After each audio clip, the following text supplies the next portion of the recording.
এই রাতের অন্ধকারে একা একা বসে কাঁদছেন কেন? কারোর জন্য অপেক্ষা করছেন নাকি কারোর হাত থেকে পালাচ্ছেন? তাতে আপনার দরকারটা কি? প্লিজ আমাকে একা থাকতে দিন তো। এত রাতে একটা মেয়ে একা একা বসে কাঁদছেন, একা থাকতে দিলে পরে কোনো প্রবলেম হলে আমার অনুশোচনা থেকে কি আপনি বাঁচাতে আসবেন আমায়? আমি কেন আসতে যাব? তাহলে কোথায় যাবেন বলুন, আমি পৌঁছে দেই। জাহান্নামে। জাহান্নামে? ওকে, মনে করুন নিরাপদে পৌঁছে দেওয়ার দায়িত্ব আমার। চলুন পৌঁছে দিই। মজা করবেন না তো? আমি একদমই মজা করার মুডে নেই। কি হয়েছে বলুন তো? এত রাতে এভাবে একা বসে এমনি এমনি তো আর কান্না করছেন না, কিছু তো একটা হয়েছে আপনার। কেউ আমাকে বিশ্বাস করে না। সবাই আমাকে দোষারোপ করে। আমি কাউকে কিছু বোঝাতে পারি না।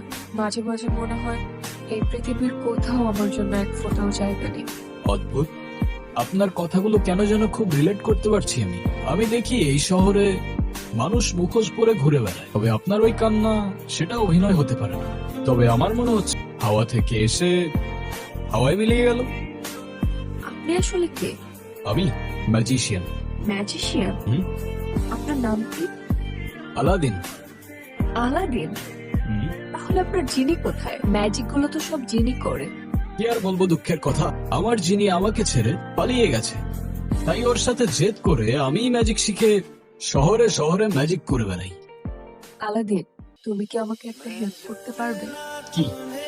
আমার জীবন থেকে ম্যাজিক করে সব প্রবলেম গুলো সলভ করে দিতে পারবে? সলভ করে তো দিতে পারবো না, কিন্তু ভুলিয়ে দিতে পারবো। তবে তাই দাও। আমি সবকিছু ভুলে যেতে চাই। আমি সব কষ্টগুলো ভুলে যেতে চাই। আমি বাসা থেকে পালিয়ে এসেছি। আমি আর ফিরে যেতে চাই না। চলো তাহলে দূরের কোনো অজানা এক গন্তব্যে।